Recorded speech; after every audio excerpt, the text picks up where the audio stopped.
Buenas tardes, queridos contertulios, bienvenidos a una nueva edición del Sillón Bíblico en este domingo 29 del tiempo ordinario en el ciclo B, en el que seguimos leyendo San Marcos en esta lectura que, aunque es semicontinua por su planteo, realmente venimos haciéndola muy continua, porque la liturgia nos está presentando estos últimos textos de Marcos realmente uno atrás del otro.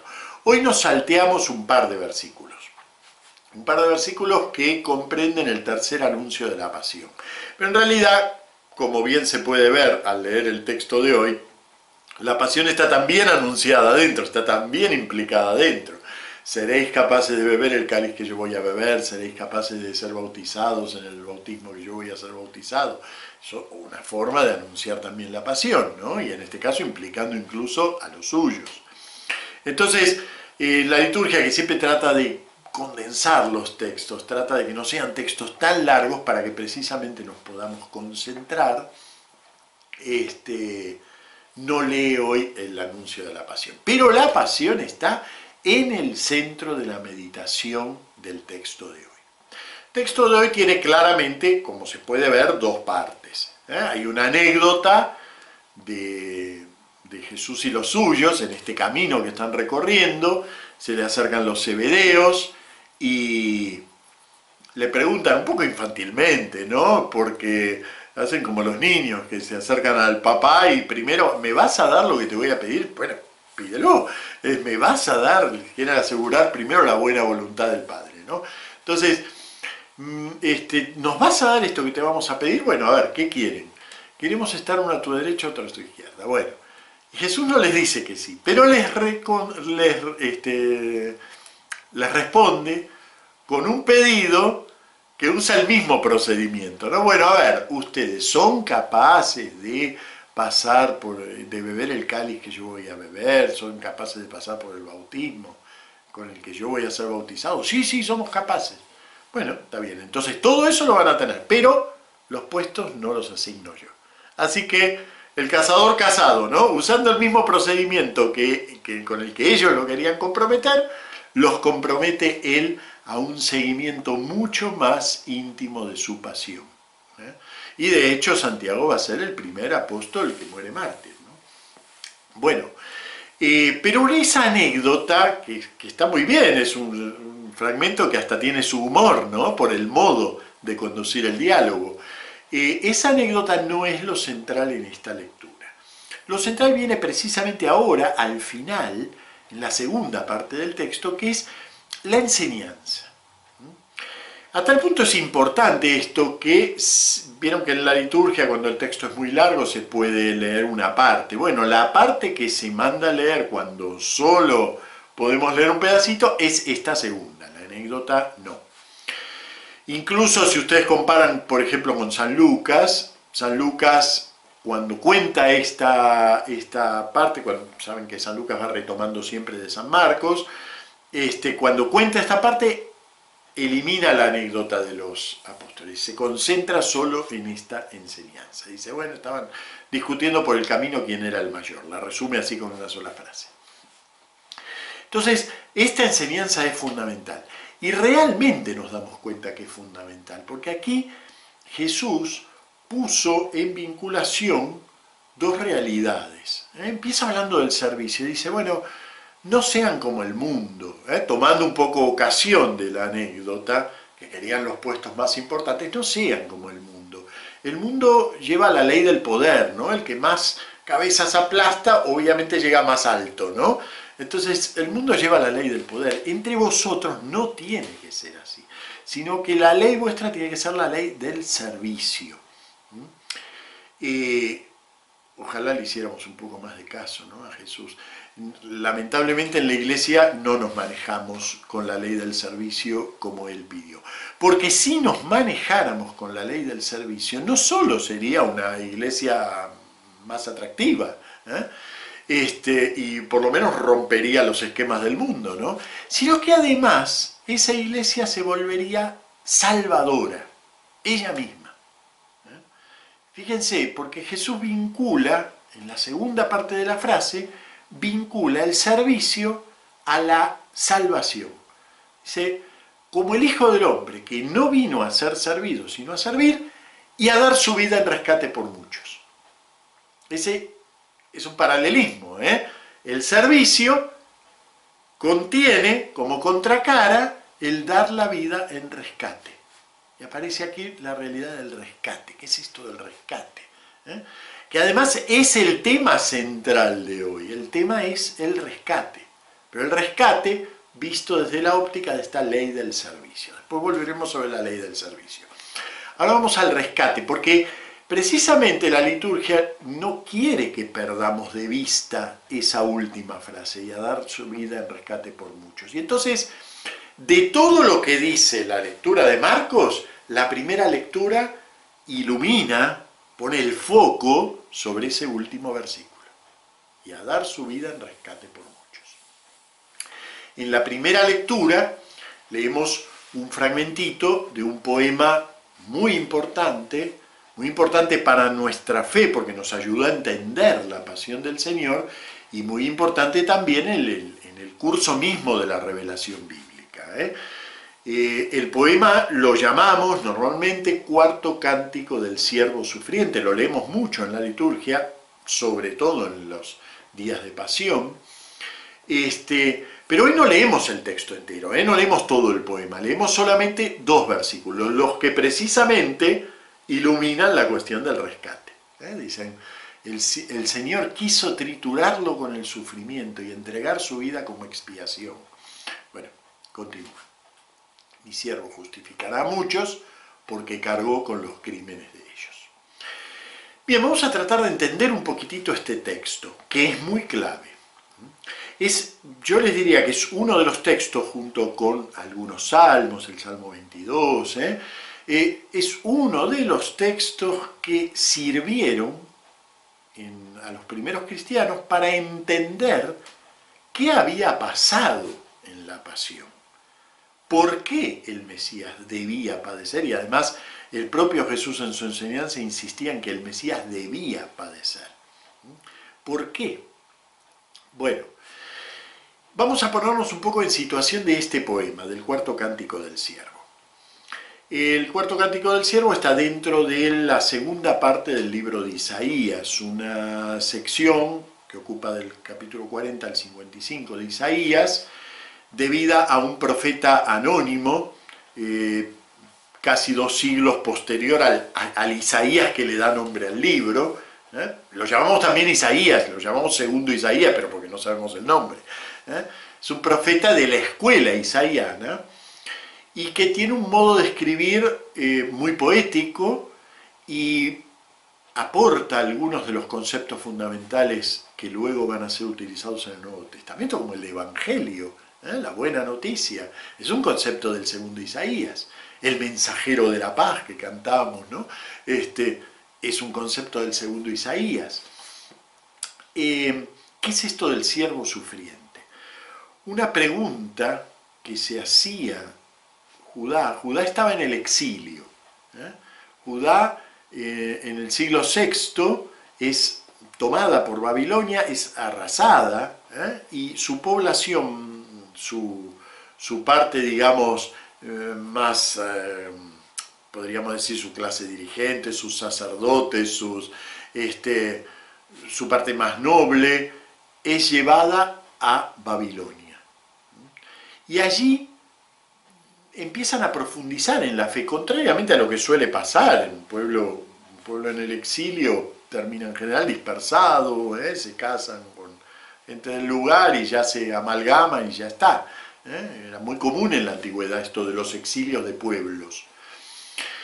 Pero este pueblo persiste en profundizar en su fe y sobre todo se queda, podríamos decir así, tercamente al lado de un Dios que parece que los abandonó, parece que ya no los escucha, ya no le interesa de ellos.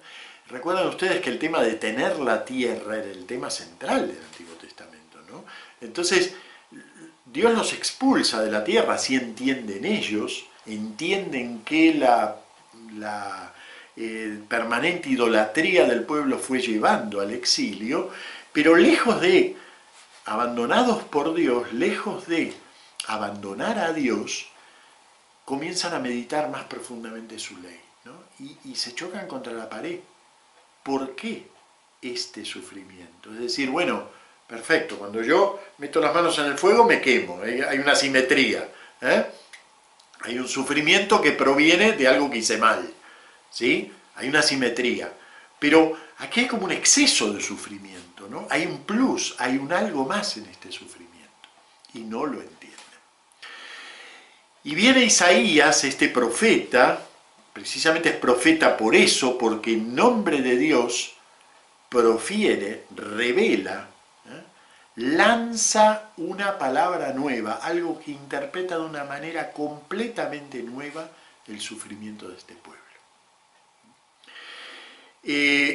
Efectivamente, 70 años más tarde, de una manera completamente inesperada, esas cosas no suelen ocurrir en la historia, Babilonia es a su vez tomada por Persia, y Persia libera a este pueblo y le permite no solo la vuelta a Judá, sino también la reconstrucción del templo y hasta le financia parte de esa reconstrucción, ¿no? O sea, lo considera un pueblo vasallo, pero un pueblo vasallo que vuelve a su tierra. Entonces, Isaías canta ese regreso y canta el significado de ese regreso, y sobre todo trata de mostrarle al pueblo que todo ese sufrimiento tenía un valor salvador. No solo estaban pagando una culpa en el sentido pasado, sino que también estaban recreando, creando un pueblo nuevo. Ese sufrimiento daba un fruto. Miraba no solo hacia atrás, sino también hacia adelante. Y con eso siento un molde nuevo. Resulta que, claro, si nos ponemos a pensar, el sufrimiento es hermano del mal, ¿no? Es decir, de la nada. ¿Qué es el mal? El mal es un agujero. El mal es un agujero en el que el hombre cae una y otra vez, ¿no? Pero no tiene sentido. Si tuviera sentido, habría un Dios del mal, ¿no? Pero el mal no tiene sentido. Bueno, el sufrimiento es hermano de eso. El sufrimiento no tiene sentido. Estamos rodeados de sufrimiento, en todo. Pero sin embargo percibimos que, bueno, puede haber una partecita que es simétrica. Si haces las cosas mal, bueno, sufres. Puede haber una partecita simétrica, pero realmente el mal que rodea al hombre no tiene sentido. Es un exceso. ¿Y es un exceso de qué? Un exceso de sinsentido. Bueno, por medio del cántico del siervo, por medio de esta figura misteriosa, tan misteriosa, que cuando nosotros lo leemos nos damos cuenta que es un punto de fuga hacia Jesús. Como en los cuadros del Renacimiento, que tienen su punto de fuga y uno puede seguir ese punto y llegar al punto desde donde el pintor fue sacando esa realidad que pinta, ¿no? Bueno, cuando miramos el cuadro del siervo sufriente, nos damos cuenta, y eso es lo que vieron los primeros cristianos, nos damos cuenta que fuga hacia la cruz de Jesús. Pero no solo hacia la cruz de Jesús, todo sufrimiento puede ser reflejado en esto que dice Isaías. Y ahora vemos cómo lo dice, porque hay que tener cuidado con cómo lo dice. Dice: el Señor quiso triturarlo con el sufrimiento y entregar su vida como expiación. Y entonces, cuando ocurre eso, verá su descendencia, prolongará sus años, lo que el Señor quiere prosperará por su mano, por los trabajos de su alma verá la luz, el justo se saciará de conocimiento, mi siervo justificará a muchos. ¿Por qué cargó con los crímenes de ellos? Fíjense, les digo que es peligroso leerlo, porque bueno, es un fragmento poético. El lenguaje poético no habla del mismo modo que el lenguaje racional. No es una interpretación racional del sufrimiento. No establece un origen del sufrimiento. Uno lee, el Señor quiso triturarlo con el sufrimiento, y si lo lee como una especie de frase racional, pareciera que el Señor, que Dios está atrás haciéndolo sufrir. Como si Dios tomara el látigo de los soldados y le diera a él a Jesús en la espalda. Él lo hace sufrir. Muchas veces en la historia hemos dado esa lectura racionalista del sufrimiento de Jesús y por lo tanto también del sufrimiento de los suyos. Esa lectura racionalista. Dios necesita sangre. No, Dios no necesita sangre, pero poéticamente Dios asume el control de ese sufrimiento.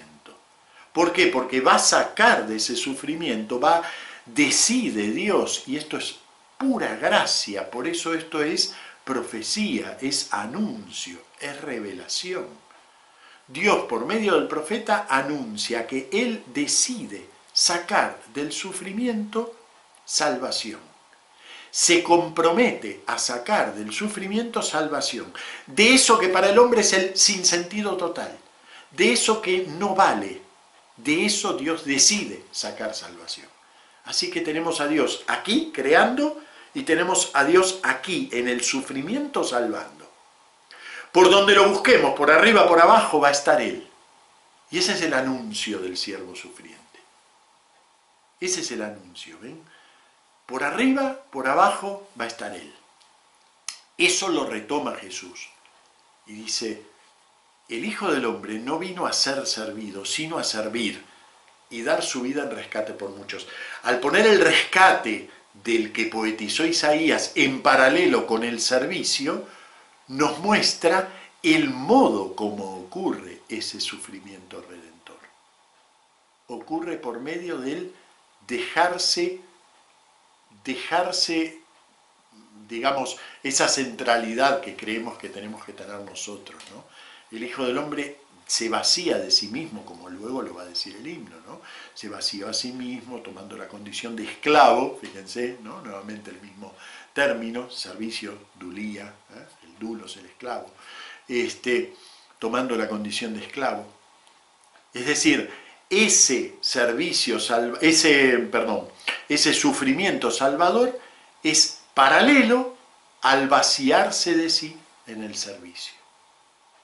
Y fíjense que esto termina resolviendo un problema muy habitual en la vida del hombre, que es que buscamos una ley, algo que nos oriente. ¿Qué debo hacer? ¿Recuerdan el otro día? ¿Qué debo hacer para llegar al cielo? ¿Qué debo hacer para ser buena persona? Se lo puede preguntar incluso un ateo, ¿qué debo hacer para ser buena persona? Y entonces podemos decir, bueno, una persona madura es aquella que toma decisiones por sí mismas, entonces lo que tienes que hacer es hacerte cargo de ti mismo y vamos por el camino de la autonomía, el ser ley para sí mismo. Y es verdad, un hombre maduro es aquel que es autónomo, es decir, es ley para sí mismo. Está bien, es verdad, pero resulta que si camino por la autonomía y me voy por la autonomía, termino en el egoísmo. En el egocentrismo, que es peor todavía, ¿no? En el egocentrismo. Resulta que ese ser ley para mí mismo terminó siendo ley suprema sobre los demás. Y eso sabemos que es una experiencia humana. Yo no necesito demostrarlo. Sabemos que es así. Y de hecho, la persona que camina por el camino de la autonomía termina en un nivel de soberbia insoportable.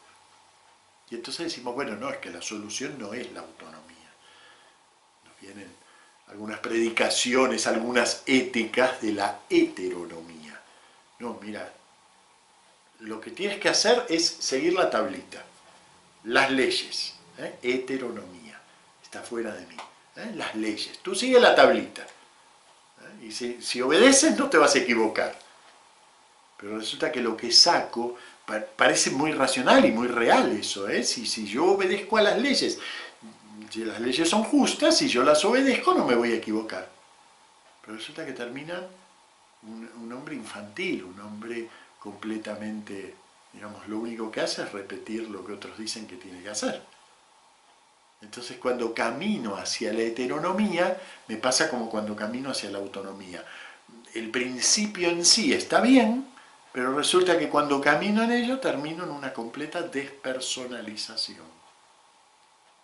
Porque realmente la ley que siempre expresa lo general es imposible que exprese la dimensión más personal de cada uno de nosotros.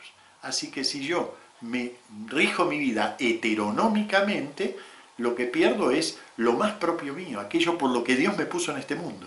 Y no puso solo a otros, sino también a mí. Así que miren, autonomía, heteronomía. Entonces vienen, ¿no? Siempre hay alguien que tiene la solución mágica, ¿no? Y podemos hablar de la teonomía. Bueno, lo que hay que hacer es seguir no cualquier ley, sino la ley de Dios que habla en tu corazón. Y es verdad, Dios habla en nuestro corazón. San Pablo lo dice tan admirablemente, ¿no? El Espíritu clama en nuestro interior, Abba, Padre. La ley de Dios habla en nuestro corazón. De verdad que es así. Pero resulta que la teonomía termina en una heteronomía manejada por curas, ¿no? Que es lo que pasa en las teocracias y todo. Es decir, en nombre de Dios resultó tener una serie de exigencias que son todavía peores que las de una ley heterónoma. Porque encima me vienen de arriba, así que ni siquiera las puedo ni pensar ni discutir. La teonomía, en realidad, salvo que yo esté muy seguro que lo que estoy realizando es la ley de Dios, acaba tan mal como las otras tres. Y entonces Jesús, ¿qué hace? Introduce un nuevo criterio, completamente nuevo, desde el cual podemos medir todas las leyes, todos los ritos, todas las prácticas religiosas, y podemos caminar seguros en la vida hacia el bien. Le vamos a dar nombre, miren, voy a inventar una palabra, esta no existe en bibliografía, la voy a inventar yo. Jesús introduce la dulonomía, la ley del servicio. Y con ella podemos medir todo con mucha seguridad. Servir al otro. Eso es lo que hace auténtica una ley heterónoma, lo que hace auténtico un impulso autónomo, lo que nos permite saber si una ley teónoma viene realmente de Dios, si expresa el servicio. Y si no expresa el servicio, podrá ser muy linda, pero no es una ley que nos conduzca hacia la vida. Porque solo la ley del servicio rescata a muchos. Como el Hijo del Hombre, que no vino a ser servido, sino a servir y a dar su vida en rescate por muchos.